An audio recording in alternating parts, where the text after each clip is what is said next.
Marriage కావట్లేదు అని చాలా మంది ప్రేమలో ఫెయిల్ అయిన వాళ్ళు అలాంటి వాళ్ళు ఇప్పటి వరకు రాలేదన్న. అలాంటి వాళ్ళు వస్తే క్యూరియస్ రా? లేదు అస్సలు. అంటే ఎందుకు అడుగుతున్నా అంటే నేను టీవీస్ లలో చాలా చూస్తూ ఉంటాం, లైక్ అమ్మవారు వచ్చిన వాళ్ళ దగ్గరికి వెళ్తే కూడా సో లవ్ ప్రాబ్లమ్స్ కానీ పెళ్లి కానీ అది మంచికైతే ఒప్పుకుంటా, బట్ చెడుకైతే నేను సూపర్. ఓకే, ఒప్పుకోను. మీరు క్యూర్ చేసిన ప్రాబ్లమ్స్ కొన్ని చెప్పాలంటే ఏం చెప్తారు? అంటే వచ్చిన భక్తులకి సో వాళ్ళ ప్రాబ్లం నేను తెలిసి నేను విన్నాను, వచ్చిన వాళ్ళకి మంచి జరిగింది, సో వచ్చిన తర్వాత కూడా వాళ్ళు మంచిగా మీరు దీవించాలని చెప్పి కూడా నేను వాస్తవంగా విన్నా. సో అందుకే అడుగుతున్నా, కొన్ని చెప్తారు ఏమన్నా నిజ జీవితంలో జరిగినాయి? ఉన్నాయి అన్న, మాకే చెడు పోయి మంచి జరిగింది. ఎట్లా అంటే డాడీకి తప్పని పనుల్లో పరిస్థితిలో బయటికి అర్జెంట్ వర్క్ ఉండడంలో బయటికి వెళ్ళారు. ఇట్లా యాక్సిడెంట్ జరుగుతుంది పోవద్దు అనేసి అమ్మవారు ఇంటిచ్చిన డాడీ వెళ్ళిర్రు. బట్ దెబ్బలు అయితే చాలా పెద్ద యాక్సిడెంటే, బట్ డాడీకి ఒక్క దెబ్బ తగలలేదు. అప్పుడే అనుకున్నాం అమ్మవారి దయ్యా నువ్వు ఉన్నావు అమ్మా అనేసి. సో అప్పటి నుంచి పవర్ వరకు కంటిన్యూ అవుతున్నావు. ఏ రోజులు చూస్తుంటే వచ్చే వాళ్ళకి ప్రాబ్లమ్స్ ఉన్న వాళ్ళకి కొన్ని డేస్ ఎక్కువ ఆదివారం చూస్తూ ఉంటా, హాలిడే ఉంటది కదా ఆదివారం ఎక్కువ చూస్తుంటా.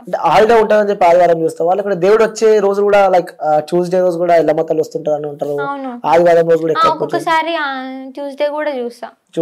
అంటే అప్పుడు తెలుస్తుందా ఎలాంటి ప్రాబ్లమ్స్ లో వాళ్ళు ఉన్నారు అని చెప్పి? అదే ఒక్క రోజు తెలుస్తుంది లేకుంటే ఎప్పుడైనా తెలుస్తుంది? ఏ సందర్భాలు ఉన్నా కూడా కొన్ని సందర్భాల్లో తెలుస్తుంది. పర్టికులర్ గా అయితే ఎక్కువ ట్యూస్డే సండే అప్పుడే. అంటే సామాన్య జనాలు ఎప్పుడైనా వచ్చినట్టు ఎగ్జాంపుల్ నేనే వచ్చిన నీ దగ్గరికి, సో ఆదివారం రాలేదు, సోమవారం రాలేదు, మంగళవారం ఏదో సంథింగ్ నాకు కుదిరిన రోజు నేను వచ్చిన. నీ ప్రాబ్లం ఎక్కువ ఉంటే చెప్తా. సో ఇప్పుడు అంటే మనుషులను చూసి వాళ్ళ ప్రాబ్లం ఏదో చెప్పగలుగుతావా? కొంచెం లైక్ నన్ను చూసి నా ప్రాబ్లం ఏదని చెప్తావా? అంతా నన్ను చూసి నా గురించి ఏదైనా చెప్పమంటే చెప్తావా? ఏదన్నా కొంచెం చెప్పరా ఒకసారి నా గురించి? అంటే ఎవరిని తొందరగా నమ్మరు, ఎవరితో అంత తొందరగా కనెక్ట్ కారు, వాళ్ళు ఏంటిది ఎలా ఉంటారు అనేసి చాలా వరకు వాళ్ళని టెస్ట్ చేసి ఆ తర్వాతనే మీరు నమ్ముతారు. అంతేనా? ఏదో చెప్తారా హెల్త్ ఇష్యూస్ కానీ లేకుంటే ప్రేమ గురించి కానీ? ఉన్నాయా? ఏం చెప్పండి నిజంగా. నేను ప్రేమిస్తున్నా ఎవరన్నా? నిన్ను అంటే వాళ్ళు ప్రేమిస్తారు కానీ ఇప్పటి వరకు చెప్పాలా చెప్పొద్దా అని కన్ఫ్యూజ్ అయితే ఉన్నావు. ఓకే, వాళ్ళు నన్ను ప్రేమిస్తున్నారు కానీ నేను వాళ్ళని చెప్పాలో చెప్పొద్దు, వాళ్ళతో బాగానే ఉంటావు, మాట్లాడతావు, అన్ని చేస్తావు, బట్ ఇప్పటి వరకు ఏది చెప్పలేదు. ఓకే, ఇప్పటి వరకు నేను ఏం చెప్పలేను. చెప్పినట్టే అనిపిస్తుంది కానీ తెలియట్లేదు. ఓకే, ఫ్యామిలీ ఇష్యూస్ గురించి చెప్పని చెప్తావా? ఫ్యామిలీ ప్రాబ్లమ్స్ గురించి? నా ఫ్యామిలీ ఎలాంటిది అంటే ఏం చెప్తావు? మంచిది. అందరు చెప్తారు అది మంచిది అని చెప్పి. ఎలా అంటే సేమ్ ఇప్పుడు నువ్వు ఎలా అయితే ఉన్నావో, ఎవరిని నమ్మాలో ఎవరిని నమ్మొద్దో, మీ మమ్మీ డాడీ వాళ్ళు కూడా ఇప్పుడు నువ్వు లైక్ బయటికి వెళ్ళాలన్నా ఫస్ట్ అడుగుతారు ఏడికి వెళ్తున్నావు రా, ఇలా ఫ్రెండ్స్ తోటి వెళ్ళకు, ఇలా వెళ్ళకు, అది చెడు జరుగుతుంది, ప్రోగ్రామ్ మనం మంచి చేయాలనుకున్నా మనకే మళ్ళీ దెబ్బ తగులుతుంది, పోకు అని చాలా వరకు నేను పోకు అని అంటారు కానీ పోవద్దు అని అయితే అన్నారు. ఎప్పుడైనా అమ్మ అయితే పోవద్దు అంటది, నువ్వు వాళ్ళకి చెప్పకుండా పోతానే ఉంటావు. ఉన్నాయి సందర్భాలు కూడా వస్తున్నాయి. లైట్ తీసుకుంటావు. అంటే అమ్మవారు రాకుండా చెప్పగలుగుతావు ముఖం చూసి? కొంచెం.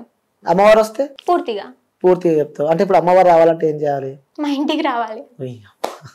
సో అంటే ఇప్పుడు నువ్వు 10th క్లాస్ చదువుతున్నావు, సో ఎంచక్క ఫ్రెండ్స్ తో ఎంజాయ్ చేసిన టైం, సో ఫ్రెండ్స్ తో ఆ ఫ్యామిలీతో చిల్ అవుట్ అయ్యి బయటికి వెళ్ళాల్సిన టైం, ఇట్లా అమ్మవారు వస్తుంటే ఎప్పుడైనా బాధ అనిపించిందా మనసులో? అరే నాకు అప్పుడు ఏం చేస్తావు బాధ అనిపించినప్పుడు? అది ఎందుకు ఇలా అయిపోయిందని చెప్పి ఒక్కొక్కసారి అనిపిస్తుంది. ఎప్పుడైనా అడిగినామా మీ తల్లిదండ్రులను ఎందుకు ఇలా నాకు దేవుడు వస్తుండు, అందరు ఎంజాయ్ చేస్తున్నారు, అటు వెళ్తున్నారు ఇటు వెళ్తున్నారు, నేను పూజలకే జీవితం అంకితం? పూజలకే జీవితం అలానే ఏం లేదు కదా, దేవుడు టైంలో దేవుడు, ఫ్రెండ్స్ టైంలో ఫ్రెండ్సే, ఫ్యామిలీ టైంలో ఫ్యామిలీ. సో సినిమాలు చూస్తావా? చూస్తా, అందులో ఏముందన్న. అంటే కొంతమంది అమ్మవారు వస్తే అనునిత్యం అమ్మవారి సేవలోనే ఉంటారు. ఉండొచ్చు, దానికి కూడా టైమింగ్ అనేది ఉంటది. సో మీకు ఏ దేవత వస్తుంది? ఎల్లమ్మ తల్లి. సో మీ ఇంటి దేవుడు ముత్యాలమ్మ తల్లి అని చెప్పి కూడా నేను విన్నా. మరి ఆ అమ్మవారు రాకుండా ఈ అమ్మవారు వస్తుంది ఎందుకని చెప్పి ఎప్పుడైనా ప్రశ్నించుకున్నా? ప్రశ్నించుకున్నా. తెలుగులో ఏమో ముత్యాలమ్మ అంటారు, మా భాషలో ఏమో తుల్జా భవాని అంటారు. ఎల్లమ్మ తల్లిని కూడా మా భాషలో తుల్జా భవాని అని అనుకుంటారు, తెలుగులో ఎల్లమ్మ తల్లి అంటారు. ఈమె సేమేరా అని చాలా మంది అంటారు. సో రెండు ఒకటే అని నేను అనుకుంటున్నా. ఓకే. సో ఎప్పుడు మరి ఇలా నీకు అమ్మవారు వస్తుందని చెప్పి ఎప్పుడు తెలిసింది మీకు? ఇప్పుడు అంటే 9th క్లాస్లోనే తెలిసింది. ఎలా ఎలా సిమ్టమ్స్ వచ్చినాయి అంటే ఏమనిపించింది అప్పుడు? అంటే నీకు వస్తుందని ఎలా సిమ్టమ్స్ వచ్చినాయి? ఏం అంటే చేశారు అప్పుడు? నాకు నిజంగా అమ్మవారు వస్తుందని తెలియదు అన్న. కళలు వచ్చింది 2 days బ్యాక్ కళ వచ్చింది. ఒక ఆమె జుట్టు గిట్ట కోసుకొని కూర్చోవడం, నీకు ఇలా వస్తుంది రా నువ్వు ఇట్లా పూనుతామని చెప్పింది. నేను మమ్మీకి చెప్పిన ఇలా మమ్మీ ఇలా నాకు వచ్చింది కళ అంటే మమ్మీ ఏం అనలేదు, లైట్ తీసుకోమన్నది. సో నేను కూడా అంత పెద్దగా ఆలోచించలేదు. ఆ తర్వాతనే పౌర్ణమి రోజు నైట్ అలానే సేమ్ నా కళ ఎలా అయితే వచ్చిందో ఇక్కడ కూడా సేమ్ అదే జరిగింది. పౌర్ణమి రోజు పౌర్ణమి నైట్ అలా జరిగింది. దాని తర్వాత ఎప్పుడు వచ్చింది అమ్మవారు? ఎప్పుడు అంటే నైటే వచ్చింది, నైట్ 1కి 12-1 మధ్యలో. ఓకే. గుర్తుందా నీకు ఆ టైంలో ఏం చేసావు? గుర్తులేదు, ఏం చేసినానో గుర్తులేదు. అప్పుడు ఎక్కడ ఉన్నారు? ఇంట్లో ఉన్నారా? లే, హాస్టల్లోనే ఉన్నా. ఓకే. ఫ్రెండ్స్ ఉంటారు హాస్టల్లో? ఫ్రెండ్స్ ఉంటారు. వాళ్ళు ఏమని చెప్పారా మీకు? చెప్పి నువ్వు ఇట్లా చేసినవురా ఇట్లా చేసినవురా, మేము చాలా భయపడ్డాం. సో దాని తర్వాత ఇంట్లో వాళ్ళకి ఎప్పుడు చెప్పినావు మరి? చాలా రోజుల తర్వాత 10-15 days తర్వాత. ఓకే. ఇంట్లో వాళ్ళకి 10-15 days తర్వాత చెప్పిన. ఆ మధ్యలో సందర్భాలు ఎప్పుడన్నా మళ్ళీ వచ్చిందా అమ్మవారు? వచ్చింది. అప్పుడు భయం కాలే మీకు? కాలే, ధైర్యం వస్తుంది అంతే. అదొకటి. ఇంట్లో వాళ్ళకి చెప్పిన తర్వాత వాళ్ళు ఏమన్నారు? వద్దన్నారు. ఒక్కదానివే ఉన్నావు, వద్దు, రేపు ఫ్యూచర్ కూడా చూసుకో, వద్దు అన్నారు. నేనే వినలేదు, నాకు కావాలంటే కావాలి, నువ్వే కావాలని చెప్పి నేను కూడా కావాలన్నా. అమ్మవారు కూడా నువ్వు ఒప్పుకోకపోయినా నేను ఆటోమేటిక్గా వస్తాను. చాలా మంది దగ్గరికి వెళ్తే చాతబడి చేసేవాళ్ళు కానీ, ఇప్పుడు దేవుళ్ళు వచ్చిన దగ్గరికి కానీ ఎక్కడికి వెళ్ళినా నా మనసులో ఫీలింగ్ ఏమనిపిస్తుంది, వీళ్ళు నన్ను ఏం చేయలేరు అనిపిస్తుంది. భయం అనిపించదు. మమ్మీ వీళ్ళు ఏం చేస్తారు, నన్ను ఏం చేయలేరు, నువ్వు ఎక్కడికైనా తీసుకెళ్ళు, నేను ఏం అంటే మీ తల్లిదండ్రులు చెప్పారని చెప్పి మీరు చెప్తున్నారు. అంటే ఈ ఏజ్ లా చెప్పిన ఇప్పటిదాకా ఆడుకోవాల్సిన వయసులో అమ్మవారు వస్తుంది వద్దని చెప్పి కూడా ఇంట్లో వాళ్ళు చెప్పడం చెప్పింది. అయినా సరే కావాలని చెప్పి అయినా సరే కావాలని. ఎందుకోసం అనుకున్నావు అట్లా? ఎందుకోసం అంటే మంచి జరుగుతుందేమో, చాలా వరకు చెడులు జరుగుతున్నాయి, మంచి కోసం వచ్చిన దాన్ని ఆపొద్దు కదన్నా. ఎప్పుడైనా ప్రశ్నించుకున్నావా? అమ్మవారితో మాట్లాడినా? మాట్లాడినా నిజంగా నిజంగా మాట్లాడినా. ఏమని మాట్లాడినా అంటే ఏమని నేను ఎక్కువ తిడతా అమ్మవారిని. తిడతాం. ఎందుకు? ఈ పరిస్థితి ఏంది మాకు, ఇలా నువ్వు ఏం చేపిస్తున్నావు, ఎంతవరకు మమ్మల్ని తెప్పిస్తావు, మమ్మల్ని బ్యాడ్ చేస్తావా, లేదా నీ పేరు నువ్వు బ్యాడ్ చేసుకుంటావా, రేపు మనుషులకు ఏం చూపిస్తావు, నువ్వు ఎక్కడ ఏంటిది అంటే నువ్వు నిజమా అబద్ధమా ఏదో ఒకటి. వచ్చింది.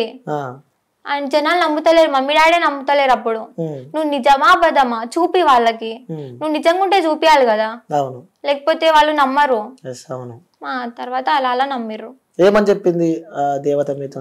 ఏమని నవ్వుతుంది. నేను కోపంతో అన్నా ఆమె నవ్వుతుంది. నవ్వుతోటే సమాధానం ఇస్తుంది. ఏం చెప్పదు, నవ్వుతోటే సమాధానం ఇస్తుంది. నువ్వే చూస్తావు కదా ముందు ముందు అనేసి. భయం అనిపించలేదు సడన్ గా దేవుళ్ళని చూస్తే? అనిపించింది అన్న, ఒకసారి అనిపించింది. సడన్ గా చూసినప్పుడు అనిపిస్తుంది, చాలా భయం వేస్తుంది. ఇంకేమని చెప్తూ ఉంటారు అంటే లోక కళ్యాణం కోసం అంటే చూస్తున్నాము చెప్తది, మంచి కోసమే అని చెప్తది. మంచి కోసం మంచి కోసం అని చెప్పి చెప్తున్నావు. మరి ప్రజెంట్ ఉన్న సిచ్యువేషన్ లో ముత్యాలమ్మ తల్లి టెంపుల్ అయితే సో చాలా టెంపుల్స్ మొన్న శంషాబాద్ సమీపంలో కూడా చూపిస్తుంది. దానికి కూడా సమయం ఉందన్న, డెఫినెట్ గా చూపిస్తుంది. ఇంకెప్పుడు చూపిస్తుంది అంటే ఏం చెప్తావు? ఇంకెప్పుడు చూపిస్తా అంటే చూపిస్తదేమో. నువ్వు ఇప్పుడు మీ మమ్మీ కడుపులోకి వెళ్ళి బయటికి రాగానే నడవలేదు కదా, బయటికి రాగానే నువ్వు తినలేదు కదా, టైం పట్టింది కదా, నువ్వు లేచి మాట్లాడే వరకు. ఇది కూడా అలానే అమ్మవారికి తెలియదా ఏ టైంలో ఏంటిది ఎలా నేను ఎప్పుడు చెయ్యాలి అనేసి. అంటే ఒక దగ్గర అన్యాయం జరిగినప్పుడు సో వెంటనే చూపిస్తే మీరు చెప్పిన జవాబు ఎట్లుందంటే, సో అమ్మ కడుపులో నుంచి బయటకు వచ్చిన తర్వాత ఒక్కొక్క మెట్టు ఎదుక్కుంటా మనం పైకి వస్తుంటాం. అది మనం మనుషులం కాబట్టి అట్లా వస్తాం. కానీ అమ్మవారు ఒక దగ్గర అన్యాయం జరిగినప్పుడు వెంటనే శిక్షిస్తే ఇంకోసారి ఆ తప్పు చేయాలంటే భయపడతారు. ప్రతిదీ జరుగుతుంది, వెంటనే జరుగుతుంది. దాని గురించి మీరు డిస్కస్ చేసుకుంటారా? చేసుకుంటాం అప్పుడు. నువ్వేమని పిలుస్తావు అమ్మవారిని? అమ్మానే పిలుస్తా. అమ్మ నిన్నేమని పిలుస్తుంది? ఏమని పిలవలేదు ఇప్పటి వరకు.